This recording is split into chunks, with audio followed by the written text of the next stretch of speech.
नमस्कार दोस्तों, स्वागत है आपके अपने चैनल आईएएस एनालिसिस में। मध्यकालीन भारतीय इतिहास के अंतर्गत आज हम लोग बात करेंगे लेक्चर नंबर 27 के अंतर्गत मोस्ट इम्पोर्टेंट टॉपिक भक्ति आंदोलन, क्योंकि हर साल यहाँ से प्रश्न बनता ही बनता है। और भक्ति आंदोलन को लेके भारत में ये भी एक कहावत प्रचलित है कि अगर भारत को समझना है तो भारत में दो चीज़ों को यहाँ पे समझना विशेषकर यहाँ पे जरूरी हो जाता है। एक तो भारत की कास्टिज्म सिस्टम, जातिवाद व्यवस्था, और दूसरा यहाँ पे हो जाता है इस भक्ति को समझना होगा, भक्ति आंदोलन को समझना होगा, क्योंकि भारत एक बिल्कुल ही कह सकते हैं कि एक डाइवर्सिटी मुल्क यहाँ पे देश के रूप में मौजूद है। और उस डाइवर्सिटी मुल्क को देखिए, एक बहुत बड़ा जो यहाँ पे रोल प्ले करता है यहाँ पे भक्ति, जिसको आप रिलीजन से जोड़ सकते हैं कि बिल्कुल ही लोगों को यहाँ पे यूनिफिकेशन, एकीकरण करने में बहुत बड़ा रोल प्ले करता है। और इसी संदर्भ में ठीक है, अगला जब टॉपिक आप देखेंगे सूफी आंदोलन, तो उसमें भी आपको यही चीज़ दिखाई देगा। इस भक्ति आंदोलन के तहत ही आपको दिखाई देगा कि किस प्रकार से भक्ति और सूफी आंदोलन अगर देखेंगे तो ना सिर्फ समाज में मौजूद उन बुराइयों को, उन कुरीतियों को, उन धार्मिक जो भी यहाँ पे कह सकते हैं आडंबरों को दूर किया, बल्कि भारत के एकीकरण में भी एक बहुत बड़ा रोल प्ले किया। तो इसमें कहना कोई अतिशयोक्ति नहीं होगी। मेरे साथ बने रहिए। बिल्कुल ही हम लोग जीरो लेवल से शुरू करेंगे। यहाँ रटाया नहीं बल्कि समझाया जाता है। हर एक कॉन्सेप्ट, हर एक फैक्ट आपको पूरी तरीके से प्रोवाइड कर दी जाएगी। नए लोग हैं तो चैनल को सब्सक्राइब कर लीजिए। कोई भी क्यूरी हो तो व्हाट्सएप करें। पीडीएफ के लिए इस टेलीग्राम चैनल को ज्वाइन कर सकते हैं। अब यहाँ पे देखिए, हम लोग जो डायमेंशन है हमारा, किस किस चीज़ को कवर करने वाले हैं, पहले इसे एक फ्लो चार्ट के माध्यम से देख लेते हैं। सबसे पहले बात करेंगे हम लोग भक्ति का विकास। आखिर भक्ति आया कहाँ से, ओरिजिन से आपको समझने की ज़रूरत है। क्योंकि जैसे ही मैं आपको शंकराचार्य के बाद से, रामानुजाचार्य के बाद से अगर मैं आपको पढ़ाने लगूँ तो मैं ये दावे के साथ कह सकता हूँ कि आप चीज़ों को कोरिलेट नहीं कर पाएंगे। एग्जाम में सही भी कर देंगे क्वेश्चन, लेकिन आपको बिल्कुल ही इंटरनल जो फीलिंग होगा, आपकी जो सोल होगा, ठीक है, वो अलाउ नहीं करेगा कि आखिर इसका मीनिंग क्या है, मतलब क्या है। तो थोड़ा सा यहाँ पे समय लगेगा। भक्ति का विकास जैसे कि हम लोग देखेंगे वैदिक सभ्यता से हम लोग शुरू करेंगे, क्योंकि इसका अंश हमें तो देखने के लिए मिलेगा मूर्ति पूजा के रूप में हड़प्पा काल वगैरह में देखने के लिए मिलेगा।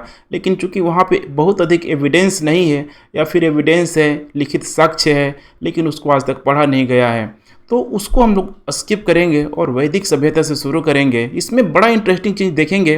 देखिए, आर्य और गैर आर्यों का जो सम्मिश्रण आपको दिखाई देगा, क्योंकि वैदिक आर्यों का, ठीक है, कोई भी देवता फिजिकली रूप में यहाँ पे मौजूद नहीं था। अग्नि हो गया, वायु हो गया, ठीक है, वरुण हो गया, चाहे हम लोग रीत की बात कर लें, वहाँ पे बिल्कुल एक नाम, एक सिंबलाइज के रूप में आप समझ सकते हैं। कोई फिजिकली इस टाइप का मूर्ति वगैरह का अवधारणा यहाँ पे नहीं आया था। तो कैसे सब मिक्स होगा, ये आपको समझने का मौका मिलेगा। उसके बाद से आप देखेंगे कि जब यहाँ पे वैदिक सभ्यता जब अपने एक पिक लेवल पे होता है, लेकिन उसके साथ साथ एक उसका सबसे जो निगेटिव पॉइंट आज तक माना जाता है कि जो कास्टिज्म जो सिस्टम चला वहाँ पे, जो बहुत बड़ा समस्या का कारण बना। आगे चल के देखेंगे कि बुद्ध और जैन धर्म का किस तरीके से यहाँ पे उदय होगा। उसी में देखेंगे कि बुद्ध और जैन कोई अलग यहाँ पे लोग नहीं है, बल्कि उसी आप कह सकते हैं कि जो उस समय का जो वो लोग थे यहाँ पे, चाहे हम लोग, ठीक है, ब्राह्मण धर्म की बात करें, वहीं से ये लोग यहाँ पे निकल के आ रहे हैं। और यहाँ पे बुद्ध और जैन की अगर हम बात करेंगे तो पूरी तरीके से देखेंगे तो एक पॉपुलर आप धर्म के रूप में किस तरीके से प्रचलित होगा, ये भी आप समझने का प्रयास करेंगे। इसको भी हम लोग भक्ति से लिंक करने का प्रयास करेंगे। उसके बाद से देखेंगे यहाँ पे मौर्योत्तर काल में, चूँकि बुद्ध और जैन धर्म की बढ़ती लोकप्रियता के कारण अब ब्राह्मण धर्म यहाँ पे धीरे धीरे हाशिए पे जा रहा था। अब बहुत अधिक सुधार की यहाँ पे गुंजाइश थी, जो कि हमें मौर्योत्तर काल में देखने के लिए मिलेगा कि किस प्रकार से यहाँ पे जो ट्राइबल जो देवता हो गया, या फिर कह सकते हैं कि आर्यों का जो देवता था, दोनों को मिला के देखेंगे तो एक नया कॉन्सेप्ट आएगा यहाँ पे, एक वैष्णव धर्म के रूप में, शैव धर्म के रूप में, ठीक है, जो दोनों कहीं ना कहीं यहाँ पे ब्राह्मण धर्म का पार्ट बन जाएगा। उसके बाद से बात करेंगे गुप्त काल में, जो बिल्कुल ही आप देखेंगे तो ब्राह्मण धर्म का पुनः उत्थान का काल होता है। क्योंकि यहाँ तक आते आते ब्राह्मण धर्म बिल्कुल यहाँ पे पिक पे चला जाएगा। अब आपको समझना है कि अगर एक धर्म पिक पे जा रहा है तो दूसरा हाशिए पे आएगा, अर्थात बुद्ध और जैन धर्म का यहाँ पे डिक्लाइन होगा। अब यहाँ तक आप जब समझ जाएंगे चीज़ों को, तो एक एग्जैक्ट जो तस्वीर बन के आएगी कि आखिर ये भक्ति क्या है, बहुत फिर आपको पढ़ने में यहाँ पे मज़ा आएगा। और फिर हम लोग आएंगे आज के सिलेबस में कि उत्तर से दक्षिण भारत में किस प्रकार से भक्ति का विकास हुआ, क्योंकि सर्वप्रथम देखिए भक्ति का जो मूवमेंट हुआ है दक्षिण से उत्तर नहीं आया है, बल्कि उत्तर के लोगों के द्वारा यही जो वैदिक जो लोग थे, यही जो ठीक है गुप्ता लोग थे, मौर्योत्तर पीरियड वाले लोग थे, सारे लोगों के द्वारा धीरे धीरे धीरे धीरे देखेंगे कि वहाँ पे किस तरीके से दक्षिण भारत में वहाँ पे ले जाया गया। और फिर वहाँ पे उस भक्ति में देखेंगे तो एक इमोशन, एक लव का कंटेंट जब जुटेगा तो फिर वो धीरे धीरे किस प्रकार से ठीक है उत्तर की तरफ आएगा, जो वही प्रक्रिया को हम लोग भक्ति आंदोलन के नाम से जानते हैं। अर्थात दक्षिण से उत्तर भारत में विकास हो रहा है, यही है भक्ति आंदोलन। और इसमें प्रमुख संत, तो देखिए प्रमुख संत, चाहे हम लोग दक्षिण भारत की बात करें, बहुतेरे संत आपको मिलेंगे जो आपको ठीक है जानना है। उसी प्रकार से उत्तर भारत में भी आपको अच्छे खासे यहाँ पे संत आचार्य सब देखने के लिए मिलेंगे। चाहे हम लोग बात करेंगे एक नया धर्म सिख धर्म, गुरु नानक देव की हम लोग बात क्यों ना कर ले, मीराबाई की बात क्यों ना कर ले, चैतन्य महाप्रभु की बात क्यों ना कर ले। तो यहाँ पे आपको चीज़ों को समझना है कि कोई भी एक एंगल आपको छूटने वाला नहीं है। हर एक एंगल से हम लोग यहाँ पे देखने का प्रयास करेंगे कि किस प्रकार से यहाँ पे इन लोगों के द्वारा उस समाज को, उस सामाजिक असमानता को, उस जाति व्यवस्था को, उस धार्मिक आडंबर कुरीतियों को यहाँ पे पूरी तरीके से बदलने का प्रयास किया जा रहा है। तो चलिए हम लोग यहाँ पे शुरू करते हैं। सबसे पहले बात करते हैं हम लोग भक्ति का आरंभिक विकास। तो देखिए पहले भक्ति का एक अर्थ आप समझने का कोशिश कीजिए कि आखिर भक्ति होता क्या है। जैसे वर्तमान में ठीक है, अगर आप जहाँ हैं, अगर मैं बोलता हूँ भक्ति का मतलब क्या है, तो सीधी सी बात है यहाँ पे कि आप अपने आप को डायरेक्ट ईश्वर से कनेक्ट करने का प्रयास करेंगे। आंख मूंद लेंगे, कहीं से भी हो, ठीक है, डजन मीटर रूम में है तो आप अपने आंख को मूंद के देखिए, यहाँ पे लगेगा कि बीच में कोई यहाँ पे मीडिएटर नहीं है, आपके और ठीक है ईश्वर के बीच यहाँ पे किसी की कोई भूमिका नहीं है। अर्थात डायरेक्ट आपका एंटीना उस ईश्वर से जाके जुड़ेगा, जिस ईश्वर को, जिस आराध्य देव को आप मानते हैं।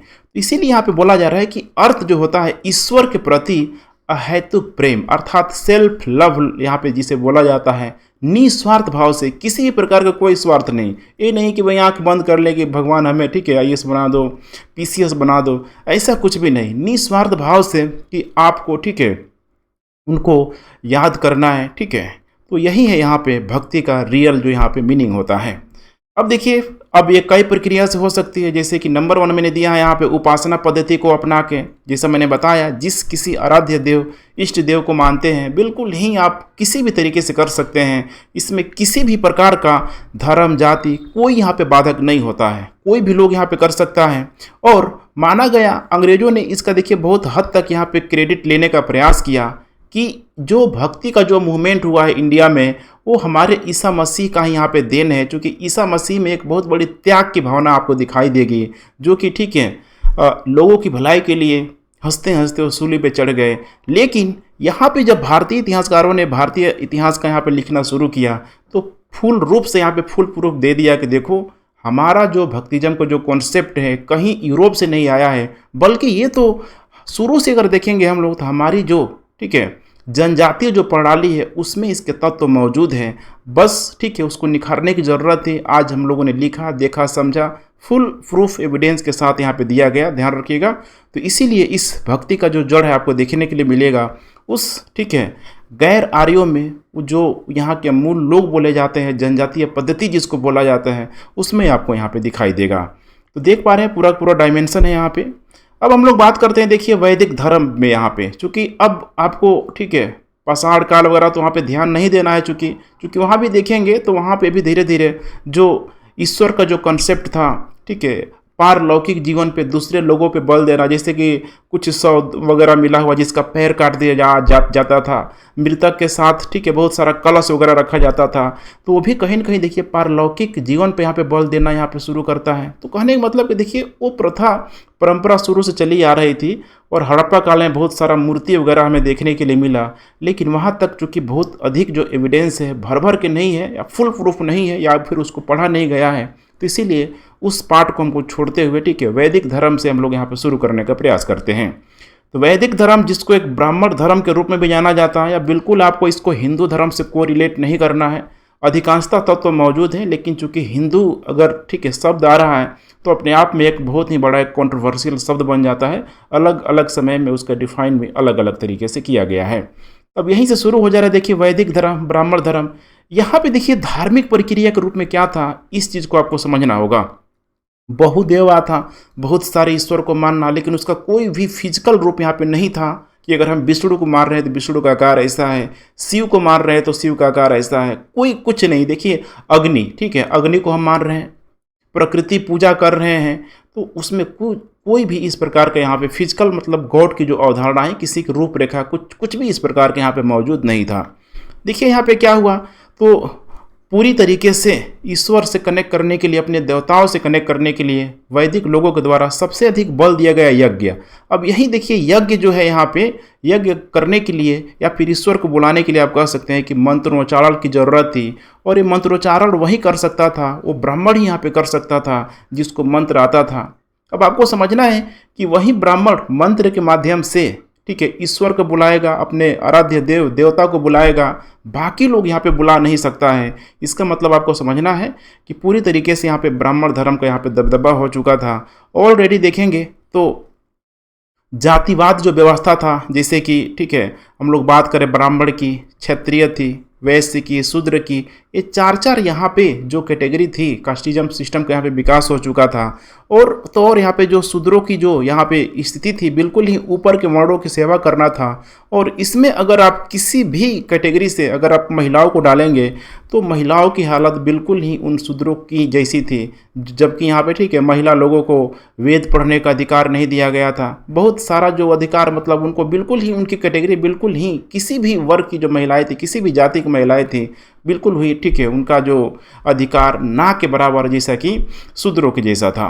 तो यहाँ पे देखिए यज्ञ मंत्र यहाँ पे हो गया। अब यहाँ पे देखिए उस समय सब क्यों किया जाता था, तो इह लौकिक पे बल दिया जाता था। इह लौकिक मतलब आपको समझना है, मतलब हम लोग इसी लोक पे हैं, ठीक है, अर्थात हम लोग इसी समय, ठीक है, इसी जीवन को सुखमय बनाने के लिए, ठीक है, कोई अच्छा काम कर रहे हैं, आप IAS की तैयारी कर रहे हैं, तो आपको इसी जन्म में उसका ठीक है फल प्राप्त करना है। यही होता है इह लौकिक।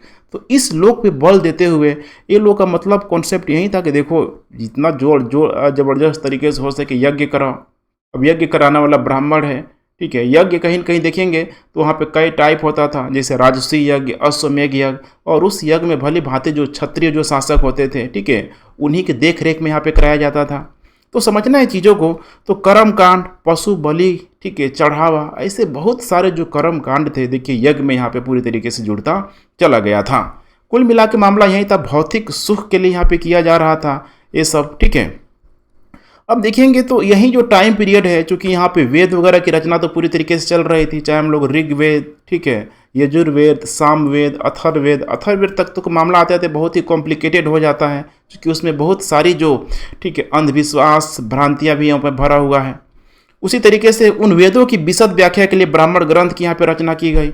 अब जैसे जैसे आगे जाएगा तो देखेंगे कि उसी ब्राह्मण कम्युनिटी में से, अब सारे ब्राह्मण ऐसा नहीं है कि सब ठीक है एक ही थाली के चट्टे बट्टे हैं, उसी में से कुछ जो अच्छे यहाँ पे जो लोग हैं, हम कह सकते हैं कि निकल के सामने आते हैं, और जो भी उस समय समाज में जो भी मौजूद, जो भी इस टाइप का जो चीज़ यहाँ पे चल रहा होता है, इसके सामने प्रश्न खड़ा करने का प्रयास करते हैं। जैसे कि देखेंगे अरण्यक सबसे अधिक तप पे बल देता है, जिसको ऋषि मुनियों के द्वारा ठीक है जंगलों में उसको लिखा गया।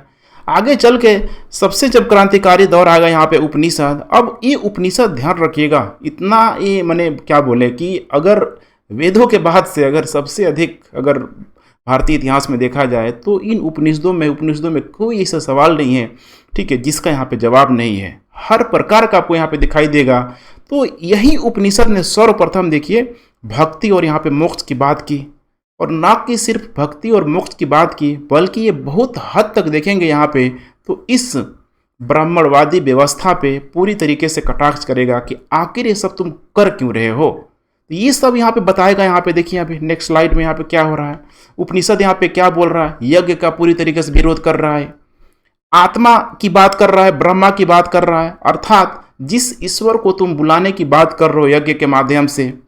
और यहाँ पे जो व्यक्ति जो करवा रहा है, चाहे वो किसी भी ठीक है वर्ग का, किसी भी जाति का क्यों ना हो, हालांकि शूद्रों को तो अधिकार नहीं था उस समय।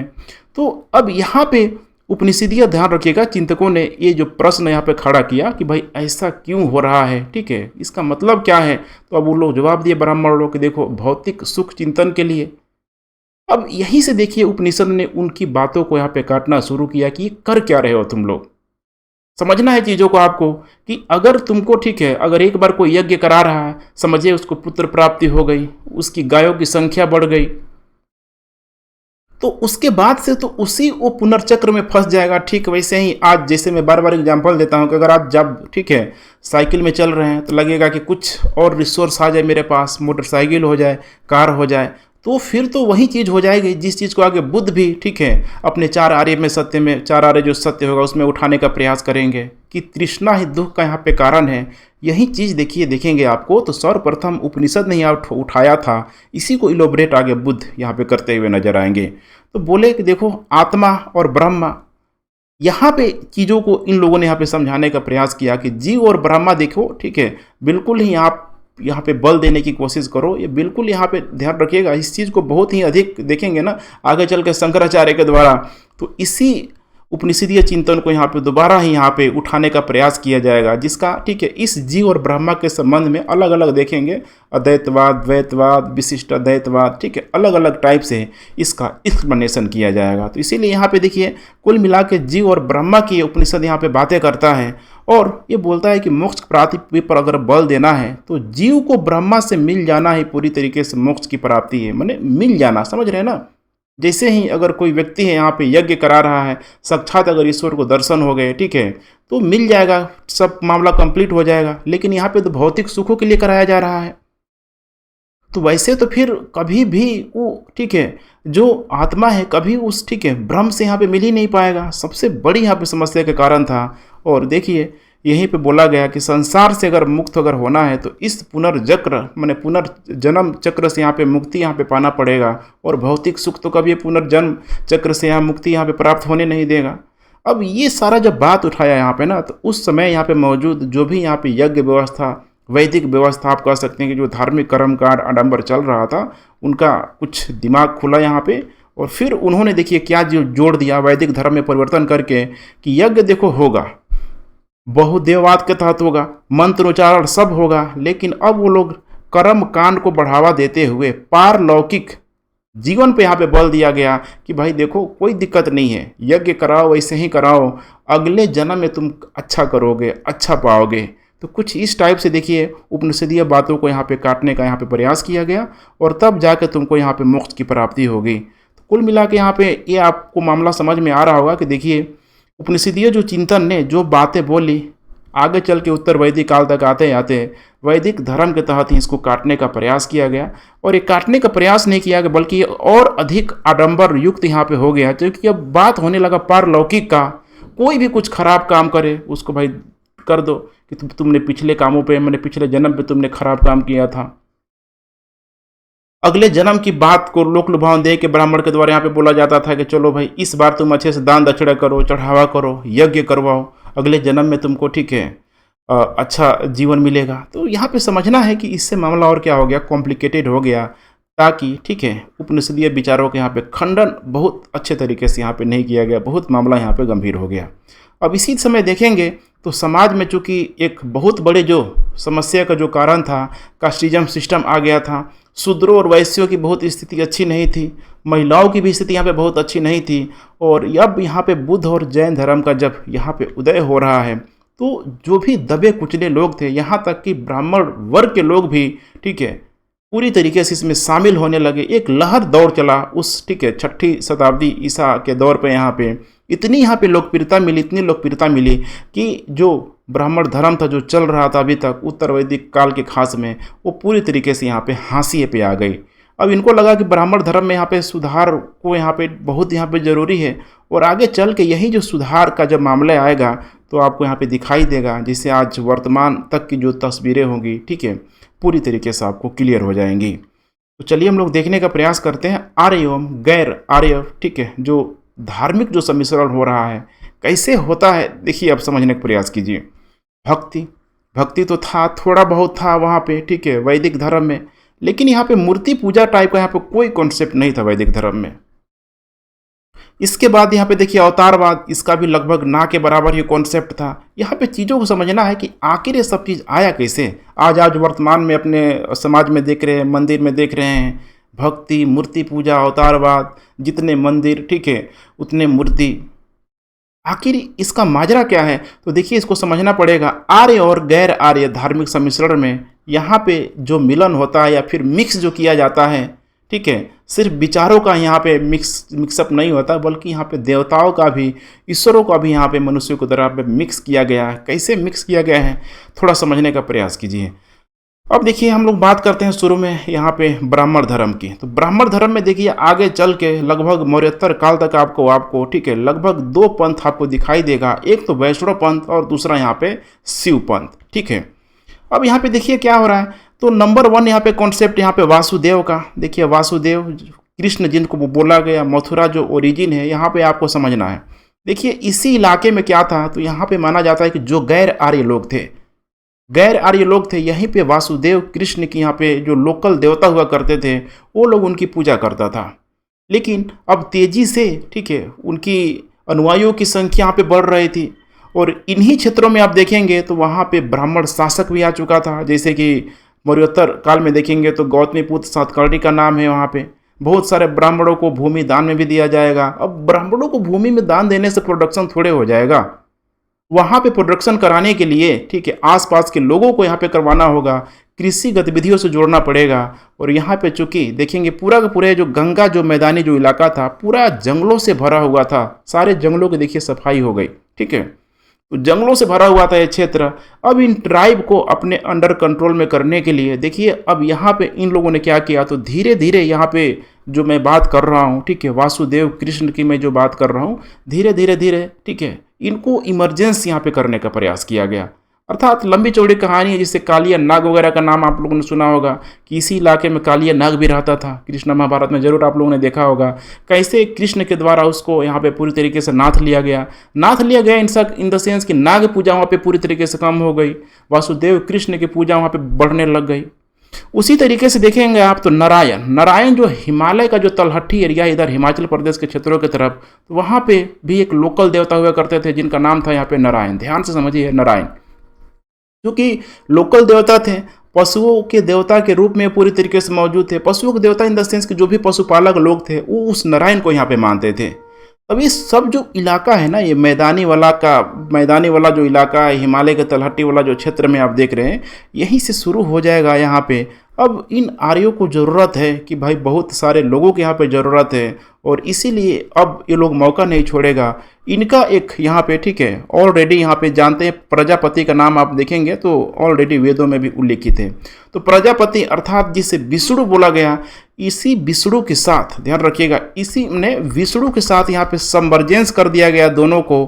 एक तो कृष्ण अर्थात वासुदेव कृष्ण को और दूसरा यहाँ पे हो जाएगा नारायण को अर्थात ठीक है। अब यही नारायण है, देखिए समझ रहे हैं ना, मतलब बटर मिल्क आपको समझना है, दूध वगैरह ठीक है जो यादवों की श्रेणी में जिसे यहाँ पे डाल दिया जाता है, बिल्कुल ये यहीं से यहाँ पे निकल के आता है। और एक नया पंथ यहाँ पे शुरू कर दिया गया, वैष्णव पंथ। और वैष्णव पंथ ना सिर्फ शुरू किया बल्कि उन ब्राह्मणों के द्वारा जो भी गैर आर्य लोग थे उनको न सिर्फ अपने एग्रीकल्चर कृषि कार्यों के लिए यहाँ पे लाया गया, बल्कि उनका देवताओं को भी पूरी तरीके से सबमर्ज यहाँ पे कर लिया गया। अब देखिए कितना खतरनाक स्ट्रेटजी थी उनकी, क्योंकि व्यक्तियों को तो छोड़ दीजिए, अगर धार्मिक मामला में अगर एक समरूपता आपको दिखाई देगा तो उसको एक होने से कोई यहाँ पे नहीं रोक सकता है। चाहे आप अमेरिका में भी श्वेत अश्वेत की बात करें, एक ही फैक्टर है ठीक है कि दोनों का धर्म वहाँ पे ईसाई है। देखिए धर्म कितना बड़ा रोल प्ले कर रहा है। तो भारत जैसी समस्याएं वहाँ पे ठीक है मतलब थोड़ी बहुत कम आपको देखने के लिए मिलेगी अमेरिका में श्वेत में। तो आपको समझना है इन सारी चीज़ों को रिलीजन बेस पे। अब यहाँ पे देखिए नेक्स्ट हम लोग बात करें यहाँ पे शिव की। तो देखिए शिव जो है ना, यहाँ पे शुरुआत में आपको ओरिजिन जो मिलेगा हड़प्पा में, जो कि शिव की यहाँ पे मूर्ति हुआ करती थी।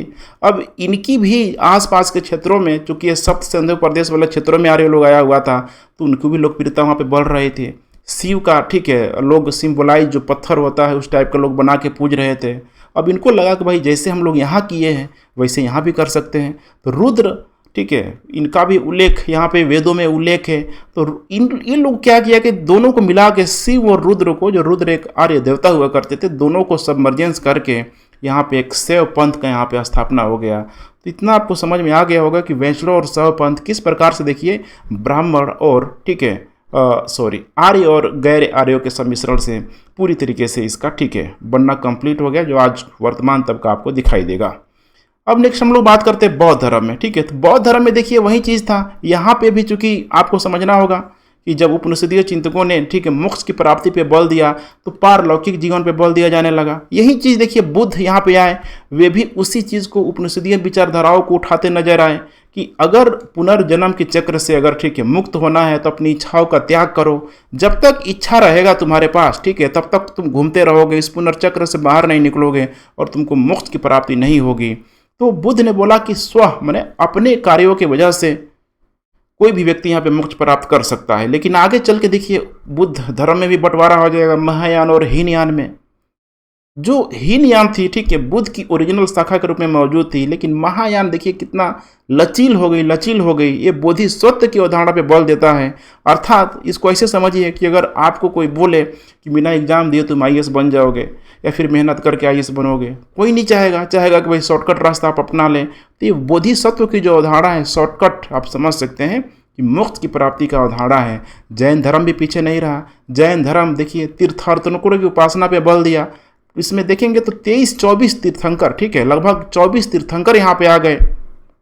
सोचिए, मैंने 24 तीर्थंकरों को ऐसे खींच के यहाँ पे लाया गया, जिनका 15-20 तीर्थंकरों को तो बहुत आता पता भी नहीं, लेकिन जैन धर्म में सम्मिलित कर लिया गया कि देखो वे तीर्थंकरों ने ठीक है मोक्ष की प्राप्ति किया है, अगर तुम भी फॉलो करोगे तो यहाँ पे तुम भी प्राप्त कर सकते हो। लेकिन जैन धर्म की सबसे बड़ी समस्या क्या थी कि इसकी अहिंसा, इसकी कठोरता, जो बहुत अधिक समाज में लोकप्रिय नहीं हुआ, क्योंकि इसमें एक छोटी से छोटी जीव हत्या भी पूरी तरीके से निषिद्ध है। तो किसान वगैरह देखिए खेत वगैरह में काम करेगा तो कीट, ठीक है, जो भी कीट मकोड़े वहाँ पे मरेंगे, तो ठीक है बहुत अधिक कॉम्प्लेक्स हो जाएगा। लेकिन देखिए जैन धर्म भी यहाँ पे पूरी तरीके से यहाँ पे मोक्ष प्राप्ति पे बल दे रहा है। दोनों ने ठीक है जातिवादी व्यवस्था का पूरी तरीके से बहुत अधिक जो है ना इसको प्रमोट नहीं किया, बल्कि सारे लोगों को यहाँ पे लेके चलने का प्रयास किया, जो ब्राह्मण धर्म को टक्कर देने का बहुत बड़ा कारण बना।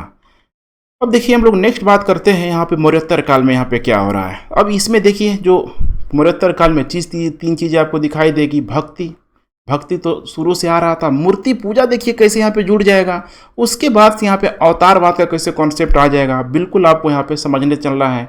और यहीं पे जब यहाँ पे तीनों जो जुड़ जाएगा यहाँ पे, जो कि अभी मैंने आपको बताया, ठीक है, कि कैसे गैर और ठीक है जो गैर और ठीक है जो आर्य लोग थे, गैर आर्य और आर्य लोगों का जो देवताओं को सम्मिश्रण किया गया।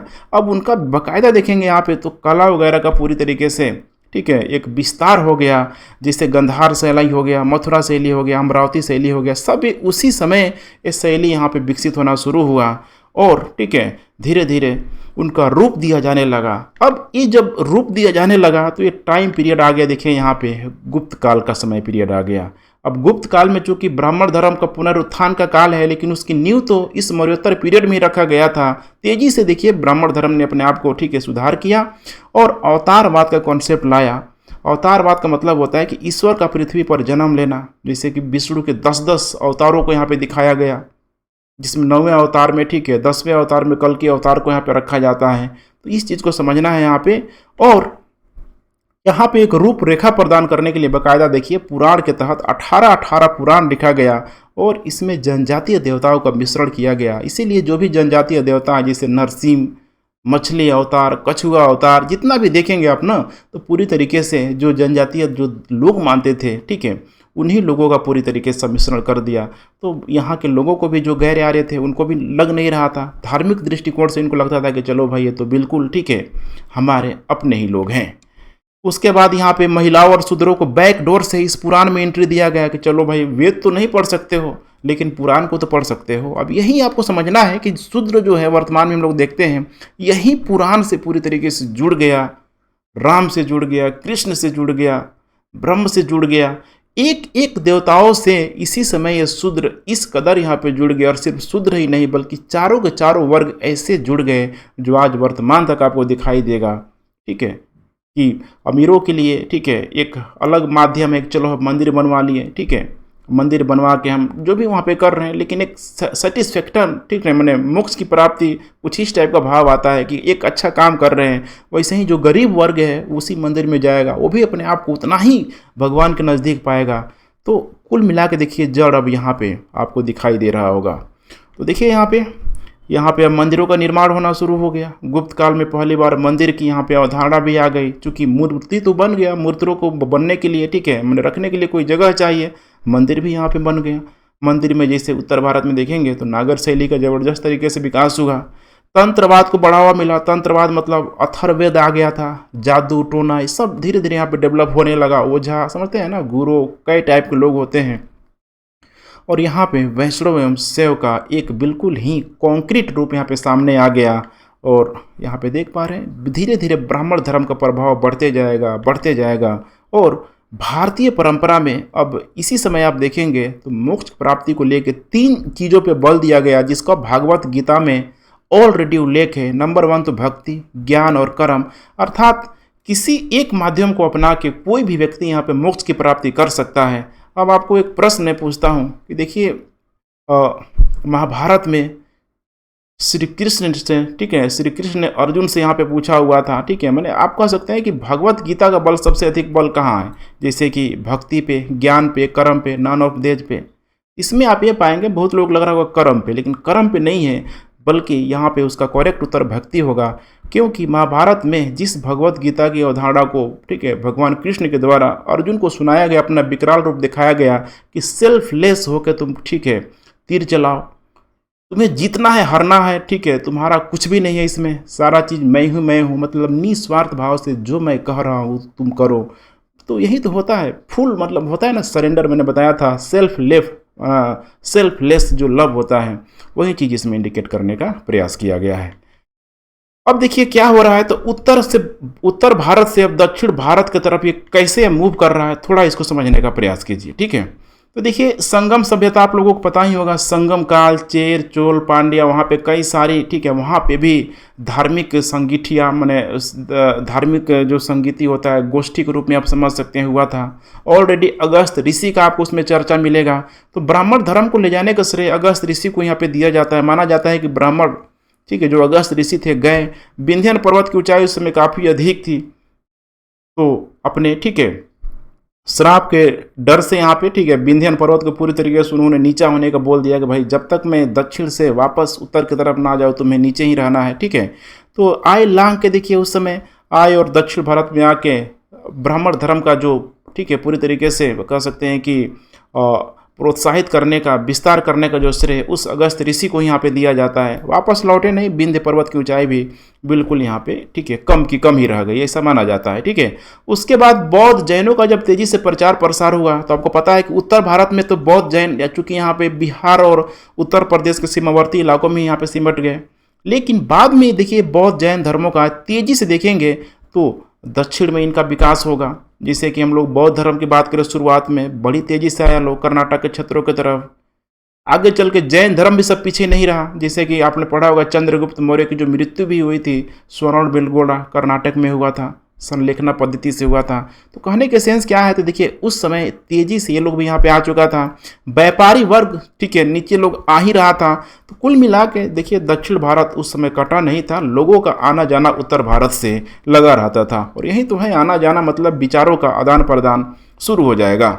अब यहाँ दक्षिण भारत में जितना जो ग्रंथ लिखा गया, सबसे अधिक जो बल दिया गया था वो तो प्रेम, एकदम सेल्फलेस जो लव होता है, भावनात्मक इमोशन पे बल दिया गया। जैसे आप लोगों ने कन्नौ कन्नगी का आप जिक्र सुना होगा, ठीक है, माधवी, ठीक है, का जो कहानी था उसका आप लोगों ने जिक्र जरूर सुना होगा। तो कहने का मतलब क्या है, दक्षिण में सबसे अधिक देखिए प्रेम, ठीक है ना, प्रेम सौहार्द पे यहाँ पे बल दिया गया। और आगे चल के इसी का लाभ मिला इन अलवार और नयनार संतों को, चूँकि नीचे तो वहीं गया था, वैष्णव और शैव धर्म के रूप में स्टेबलाइज यहाँ पे हो ही गया था। अब इन अलवार जो नयनार जो संत है, ध्यान रखिएगा, 6ठी से लेकर 7वीं शताब्दी में इनका उदय होता है। यहीं पे आप लोग क्लियर कर लीजिए, देखिए नयनार है, ठीक है, नयनार माने आँख, ठीक है, तो नयनार का मतलब यहाँ पे शैव से, यहाँ पे शिव धर्म से, ठीक है, और अलवार यहाँ पे वैष्णव से है। एक ही चीज़ याद रखिएगा, नयनार का मतलब शैव धर्म, नयन मतलब आँख, ठीक है। अलवार को याद करने की ज़रूरत नहीं, ये ऑटोमेटिक ठीक है आपको क्लियर हो जाएगा। तो यहीं से अलवार और नयनार संतों का पूरी तरीके से उदय होगा 6ठी से लेकर 7वीं शताब्दी में। और ये लोग जो भी दक्षिण भारत में, चूँकि उस ब्राह्मणीय व्यवस्था के तहत जो भी जाति व्यवस्था फैली हुई थी उस पर लोग कटाक्ष करेगा। धार्मिक व्यवस्था में जो बिल्कुल ही एक ब्राह्मण धर्म के रूप में कर्म कांड आडंबर तो चल ही रहा था, उस पर लोग कटाक्ष करेगा। सामाजिक असमानता पे पूरी तरीके से चोट करते हुए नजर आएगा कि सारे लोग यहाँ पे समता मूलक है, सारे लोग यहाँ पे समाज हैं। अब यहाँ पे देखिए इनका जो माध्यम था बिल्कुल क्षेत्रीय भाषा था। जो भी अलार नयनार थे जिन जिन क्षेत्रों में जाते थे दक्षिण भारत में, जैसे कि ठीक है आंध्रा में गया, तमिलनाडु में गया, केरला में गया, ठीक है, इसके अलावा कर्नाटक में गया, तो जिन जिन क्षेत्रों में जाते थे वहीं पे देखेंगे तो क्षेत्रीय भाषाओं का धीरे धीरे यहाँ पे आपको डेवलपमेंट होता हुआ दिखाई देगा। चाहे ठीक है कन्नड़, तेलुगु, मलयालम, चाहे हम लोग उत्तर भारत की बात करें, जैसे उत्तर भारत में जब आएगा तो उसमें भाषा बहुत बड़ा रोल प्ले करेगा। महाराष्ट्र ठीक है वहाँ की भाषा हो जाएगी, गुजरात की भाषा हो जाएगी, हिंदी की भाषा हो जाएगी, बंगाली, राजस्थानी, सारे के सारे जो भाषाओं का जो एक तरीके से जनक होगा देखेंगे तो इसी जो भक्ति मूवमेंट में आपको पूरा का पूरा उसका ओरिजिन आपको दिखाई देगा। अब देखिए हम लोग बात करते हैं भक्ति आंदोलन। तो इसकी देखिए शुरुआत जो है बहुत कंट्रोवर्सी मानी जाती है, क्योंकि मुस्लिमों के द्वारा भी श्रेय लेने का कोशिश किया जाता है कि जो भक्ति आंदोलन जो शुरू हुआ है हमारे जो सूफी आंदोलन से प्रेरित होकर भक्ति आंदोलन को चलाया गया, लेकिन ऐसा नहीं है। क्योंकि तुम्हारा तो भाई बहुत बाद में आया, लगभग 7वीं शताब्दी में भाई इस्लाम का यहाँ पे उदय हुआ। अंग्रेजों ने भी ब्लेम किया, लेकिन हमने भाई दिखा दिया कि देखो भाई हमारा तो भक्ति परंपरा की जो शुरुआत है ऑलरेडी ठीक है लगभग जनजातीय प्रणाली में हमको दिखाई देती है। तो ये कहना यहाँ पे गलत होगा। तुर्कों के आगमन से पूर्व यहाँ पे माना जाता है कि देखिए भारत पे भक्ति आंदोलन की बिल्कुल यहाँ पे शुरुआत हो चुकी थी, अभी तक आप लोगों ने जरूर समझ लिया है। ठीक है, इसमें यही था व्यक्ति और ईश्वर के बीच रहस्यवादी तथा आध्यात्मिक संबंध कि यहाँ पे ईश्वर और उस ठीक है व्यक्ति के बीच किसी भी प्रकार का कोई मीडिएटर नहीं रहेगा। जैसे कि यज्ञ वगैरह में ब्राह्मण का रोल बढ़ जाता था, मीडिएटर के रूप में होता था ना कि मंत्र हम ही पढ़ेंगे तब भी ईश्वर आएंगे, तब भी देवता आएंगे। तो ये सारी चीज़ें यहाँ पे इस भक्ति में यहाँ पे हटा दिया गया। विकास माना जाता है कि लगभग 700 से लेकर 1200 तक ठीक है जो भी परिवर्तन जो भी सुधार हुआ दक्षिण भारत में ही हुआ, और उसके बाद से ही देखिए तो उत्तर भारत में आया। भक्ति देख पा रहे हैं यहाँ पे धार्मिक सामाजिक जो भी यहाँ पे ना सीमाओं से यहाँ पे निकल कर समानता के जन आंदोलन में परिणित हो गई कि कोई भी ईश्वर है उसको एक तरीके से यहाँ पे मानेगा। सामाजिक समरसता पे यहाँ पे बल दिया जाने लगा। नेक्स्ट यहाँ पे देख पा रहे हैं दक्षिण से अब उत्तर भारत में आएगा तो स्वरूप में भी अंतर होगा। जैसे कि उत्तर से जब दक्षिण में भक्ति का विकास हुआ, देखिए अलवार और नयनार संतों ने कितना उसमें चेंज ला दिया, कितना परिवर्तन ला दिया। अब यही चीज़ जब दक्षिण से उत्तर की तरफ जाएगा तो जो उत्तर के जो लोग होंगे बहुत सारे लोग आपको देखने के लिए मिलेगा। जैसे रामानुज को एक ठीक है सेतु वाला यहाँ पे ठीक है जो संत के रूप में जाना जाता है कि उत्तर और दक्षिण भारत के ठीक है दोनों को जोड़ने का सेतु का काम किया। वैसे ही कबीर, गुरु नानक देव ठीक है अंत नहीं है, सारे के सारे ठीक है आपको देखने के लिए मिलेगा। लेकिन देखिए सबका जो अप्रोच है कॉन्सेप्ट है ठीक है तो भक्ति ही, लेकिन तरीका अलग अलग है, यहाँ पे रास्ता समान है। यहाँ पे सगुण निर्गुण हो गया, जैसे कि दक्षिण भारत से शुरू हो जाएगा। सगुण मतलब ध्यान रखिएगा ठीक है माने ईश्वर के जो भी रूप है ठीक है उस रूप रेखा को मानना, मान के चलना। निर्गुण माने कुछ यहाँ पे है ही नहीं, जैसे कबीर यहाँ पे बोला करते हैं ठीक है बिल्कुल जिसे मान लो जहाँ मान लो वही ईश्वर है, निर्गुण कोई माने एकदम ठीक है। अद्वैतवाद दैतवाद यहाँ पे आपको देखने के लिए मिलेगा, जो कि अद्वैतवाद शंकराचार्य के द्वारा यहाँ पे लिया जाएगा ठीक है। उसी तरीके से यहाँ पे दैतवाद देखेंगे आगे, फिर उसका क्रिटिसाइज किया जाएगा, शैव वर्सेस वैष्णव हो जाएगा। अब देखेंगे उत्तर भारत में तो राम भक्ति तथा कृष्ण भक्ति कितना तेजी से खासकर ठीक है राजस्थान हो गया, उत्तर प्रदेश हो गया, बिहार के क्षेत्रों की तरफ ये प्रसारित होगा। सब जानेंगे हम लोग, देख पा रहे हैं यहाँ पे स्वरूप में भिन्नता आपको जरूर देखने के लिए मिल रहा होगा। अब देखिए हम लोग बात करते हैं भक्ति आंदोलन की विशेषताओं की। तो उपासना पद्धति था, जैसे कि कर्म कांडों तथा यज्ञों का परित्याग करना था, ईश्वर के प्रति सच्ची निष्ठा रखनी थी, जाति एवं धर्म का पूरी तरीके से निषेध कर दिया गया, सब समान है यहाँ पे। इस्लाम के साथ देखिए सबसे बड़ा यहाँ पे कह सकते हैं कि सहयोग एक समन्वय की यहाँ पे भावना आ गई, और सबसे बड़ा जो रोल है यहाँ पे भक्ति आंदोलन को यहाँ पे दिया जाता है। और चूंकि उसमें आप देखेंगे तो सूफियाना आंदोलन भी चलेगा, तो उस समय देखेंगे बहुत सारे शासक होंगे या फिर आम जन यहाँ पे होंगे ठीक है। बिल्कुल ही माने इतना शानदार दौर चल रहा होता है। जैसे एग्जाम्पल्स में समझाने करूँ बंगाल का ठीक है, तो बंगाल में देखिए यहाँ पे एक मुस्लिम बहुल भी कम्युनिटी थी, हिंदू बहुल भी कम्युनिटी थी, लेकिन वहाँ पे जब ठीक है बात करेंगे यहाँ पे शंकर की, वहाँ पे बात करेंगे, चैतन्य महाप्रभु की बात करेंगे, तो सारे क्या हिंदू क्या मुस्लिम, एक गजब एक लहर जो दौड़ता है ना, आपको पढ़ के मजा आएगा यहाँ पे। तो इस्लाम के साथ सहयोगिता का भी एक समन्वय का जो भाव पूरी तरीके से चल पड़ा। क्षेत्रीय भाषा में यहाँ पे उपदेश भी दिया जाने लगा, जैसे कि हिंदी, खासकर ठीक है राजस्थान, दिल्ली, उत्तर प्रदेश के क्षेत्रों में। मराठी हो गया यहाँ पे, देखिए यहाँ पे ठीक है महाराष्ट्र की भाषा। आज ये बहुत बड़ा एग्जाम्पल के रूप में मैं मानता हूँ कि भारत में एक ऐसा स्टेट है महाराष्ट्र, अगर ये भक्ति आंदोलन नहीं होता तो बिल्कुल ही महाराष्ट्र का भी हाल जो होता था बिहार यूपी की तरफ होता। कई जाति ठीक है धर्म को लेकर लड़ाई, खासकर जाति जो है पूरी तरीके से ठीक है बहुत अधिक कॉम्प्लिकेटेड हो जाता। लेकिन देखिए भक्ति आंदोलन ने पूरे मराठियों को भाषा के रूप में एक रूप कर दिया। एक गांव से जाएंगे शहर तक तो हर जगह आपको मराठा भाषा ही देखने के लिए मिलेगा। कोई वहाँ पे जो जाति जो आपको दिखाई नहीं देगा, सिर्फ मराठी ही मराठी आपको दिखाई देगी। तो कहने का मतलब क्या है कि देखिए आज मराठा के एकीकरण में बहुत बड़ा रोल प्ले कर रहा है ये यहाँ पे भक्ति आंदोलन, जिसको आगे चल के ठीक है बाल गंगाधर तिलक के द्वारा, शिवाजी के द्वारा भी उसको और मजबूत किया जाएगा। और फिर तो पता है करेंट में अगर बोले तो ठाकरे परिवार का भी नाम उतना ही उल्लेखनीय है। इसके बाद यहाँ पे बंगालियों की बात करें, गुजराती की बात करें, ठीक है बहुत ही फेमस नाम है, ध्यान रखिएगा। इन सारे ही जगहों पे देखेंगे तो क्षेत्रीय भाषाओं का पूरी तरीके से विकास हो गया। मूल सिद्धांत भक्ति आंदोलन का भी यही है कि सूफी संत की शिक्षाओं से मिलता जुलता भी आपको दिखाई देगा। तो इसीलिए थोड़ा बहुत ठीक है एक दूसरे का लोग श्रेय लेते हैं। भक्ति आंदोलन वाले भी बोलते हैं कि हमारे से प्रेरित होकर सूफियों ने सूफियाना आंदोलन को चलाया हुआ था। अब यहाँ पे देखिए जब दक्षिण भारत में अब आ ही गया है तो दक्षिण भारत में चूंकि आज हम लोग 5 जो यहाँ पे ठीक है संत हैं, आचार्य हैं, इनको हम लोग देखने वाले हैं। एक बार आप देख लीजिए, जैसे शंकराचार्य ने अद्वैतवाद का दर्शन दिया। अब मैं अभी समझाऊंगा, ठीक है आपको थोड़ी देर बाद समझाऊंगा। अद्वैतवाद को इन्होंने ठीक है अपनाया। अद्वैतवाद में मतलब एक एकेश्वरवाद की आपको एक झलक आपको दिखाई देगी। ठीक है ब्रह्म और ईश्वर, जैसे अहम ब्रह्म अस्मि करके इन्होंने बोला था, उसका क्या मतलब है सब मैं बताऊंगा। ठीक है और इन्होंने स्मृति संप्रदाय की स्थापना किया।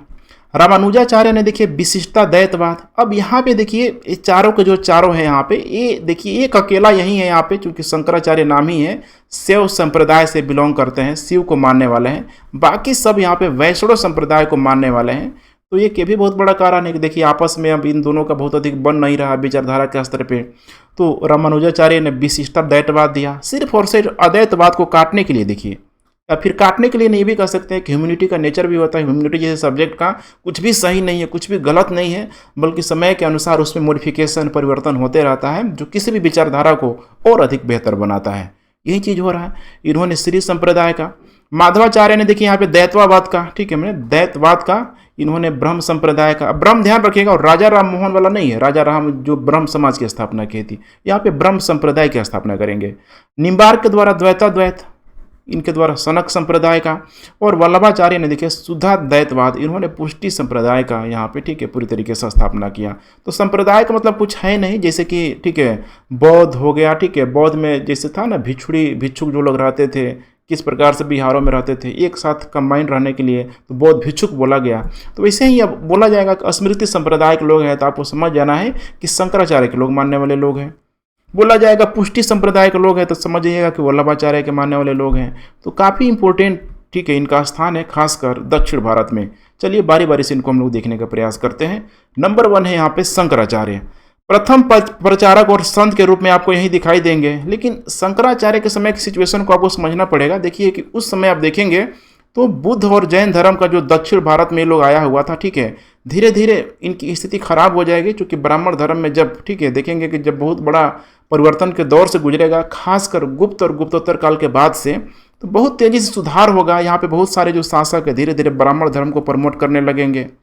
आप कह सकते हैं कि शंकराचार्य को भी बहुत अच्छा लगा कि चलो भाई यही समय है, ठीक है इतना दिनों से ब्राह्मण धर्म दक्षिण भारत में दबा हुआ था, इसको पुनरुत्थान यहाँ पे किया जाए।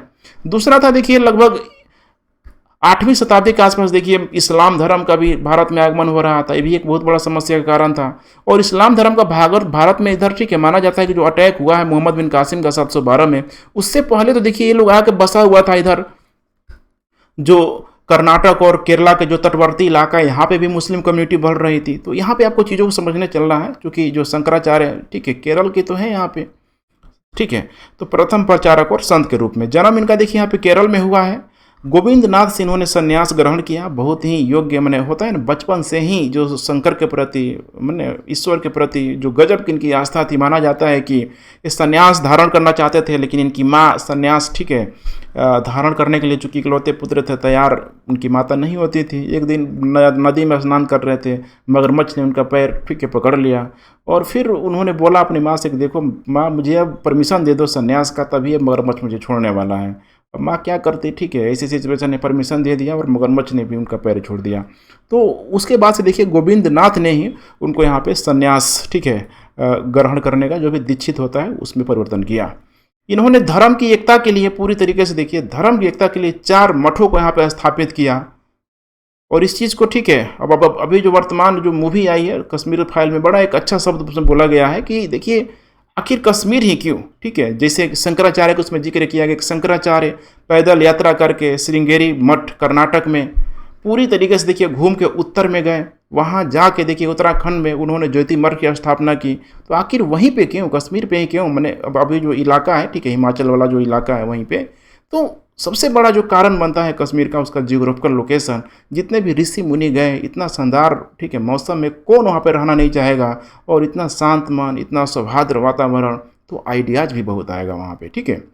धर्म की एकता 4 मठ यहाँ पे स्थापित किया, जैसे कि वेदांत मठ ध्यान रखिएगा श्रृंगेरी कर्नाटक में दक्षिण भारत में, गोवर्धन मठ है यहाँ पे जगन्नाथपुरी पूर्वी भारत में, और शारदा मठ ध्यान रखिएगा द्वारका में यहाँ पे पश्चिम भारत में। तो जगन्नाथपुरी यहाँ पे हो जाएगा उड़ीसा में, ठीक है। वहीं जगन्नाथ जो ठीक है पुरी का जो मंदिर है बहुत फेमस है, रथ यात्रा जहाँ पे निकाला जाता है। द्वारका तो पता हो जाएगा, शारदा मठ लास्ट हो जाएगा आपका, ठीक है। यहाँ पे देखते चलिए आप, ठीक है ज्योतिर्मठ, ठीक है थोड़ा मैं इसे छोटे कर देता हूँ, ठीक है ज्योतिर्मठ, ठीक है। ये हो जाएगा बद्रिकाश्रम, ठीक है आज वर्तमान में, ठीक है उत्तराखंड में आप कह सकते हैं, सॉरी तो मैंने हिमाचल बोला हुआ था, ठीक है उत्तराखंड वाला एरिया, तो ये हो जाएगा यहाँ पे उत्तर भारत में यहाँ पे हो जाएगा, ठीक है। तो कुल मिलाकर 4 मठ है यहाँ पे।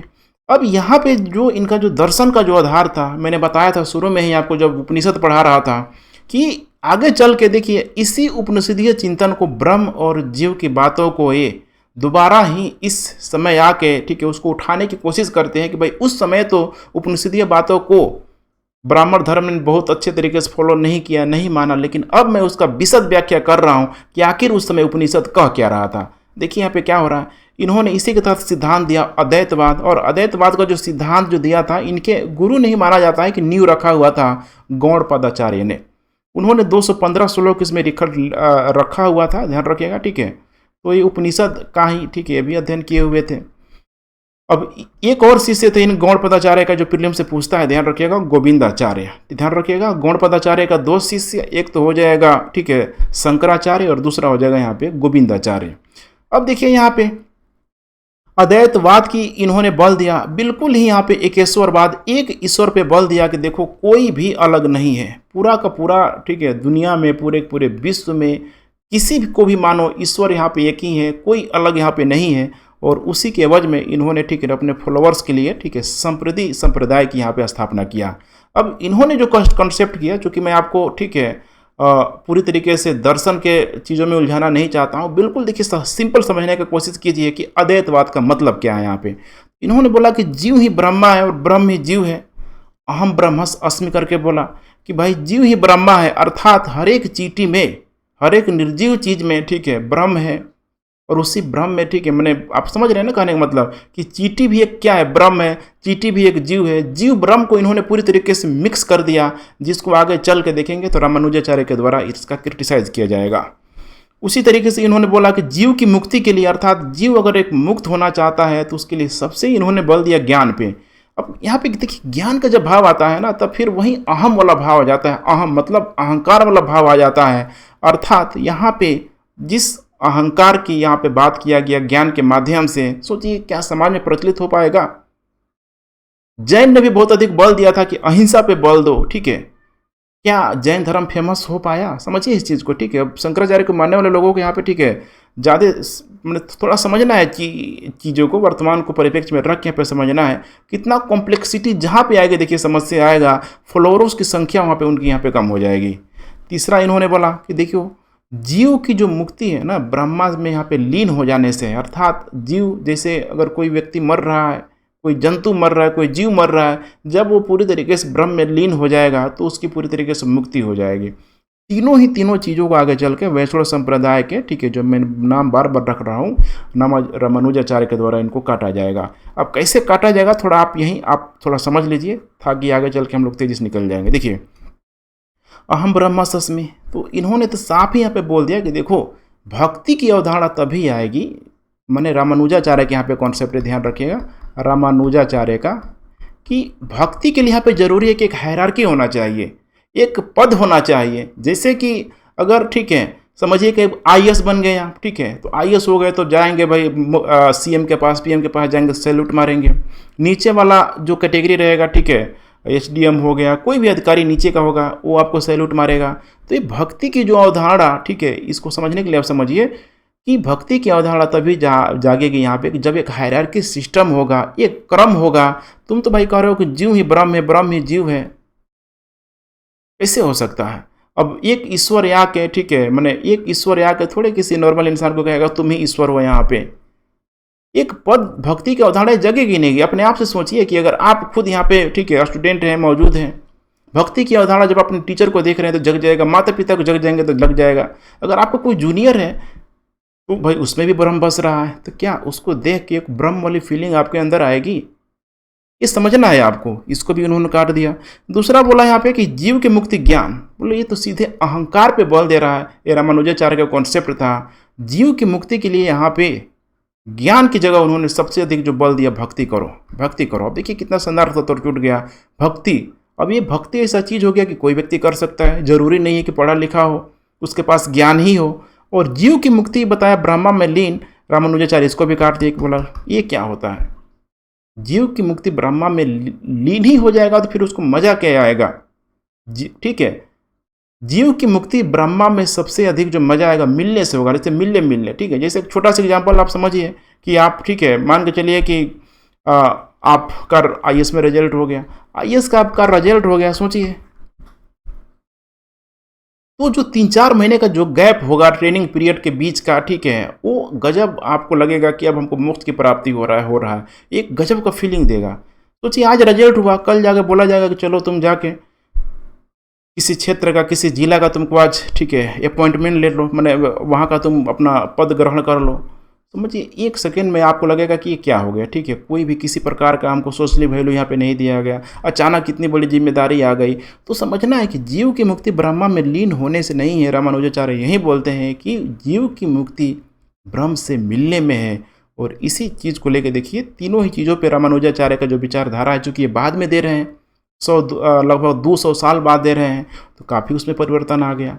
इसीलिए यहाँ पे कहा जा रहा है यहाँ पे कि निर्गुण ज्ञानवादी दर्शन की वजह से, चूँकि जो शंकराचार्य थे बिल्कुल निर्गुण अवधारणा को यहाँ पे मानने वाले थे, यहाँ पे ध्यान रखिएगा, ठीक है, सामान्य लोगों को ये बहुत अधिक आकर्षित नहीं कर पाए।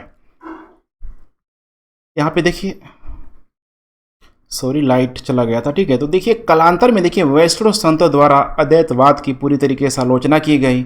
विरोध में देखेंगे तो दक्षिण में अन्य मतों की स्थापना की गई। और अन्य मत में मैंने बोला था अभी कि सारे के सारे वैष्णव पंथ के यहाँ पे लोग हैं, जैसे कि विशिष्टा द्वैतवाद रामानुजाचार्य के द्वारा किया गया, द्वैतवाद माधवाचार्य के द्वारा किया गया, शुद्धता द्वैतवाद देखिए यहाँ पे विष्णु स्वामी या वल्लभाचार्य इनको बोला जाता है, ठीक है, तो दोनों नाम याद रखिएगा, किसी एक नाम दे सकता है।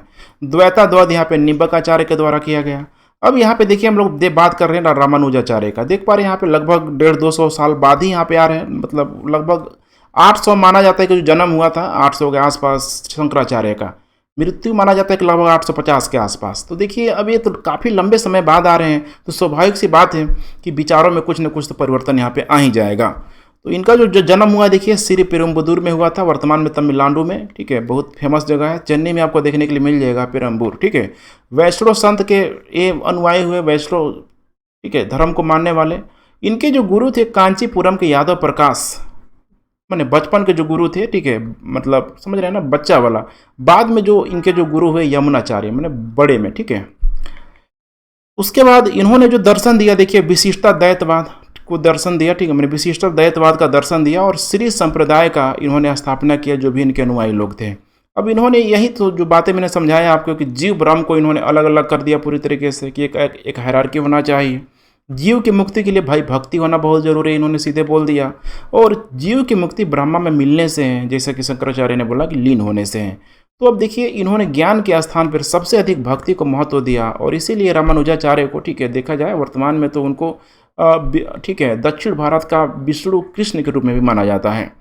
सगुण ईश्वर का उपदेश दिया। धीरे धीरे देखेंगे तो यहाँ पे मूर्ति पूजा पे एक आपको बल दिखाई देता हुआ दिखा, क्योंकि ये टाइम पीरियड है, देखिए लगभग 11वीं 12वीं शताब्दी का टाइम पीरियड है।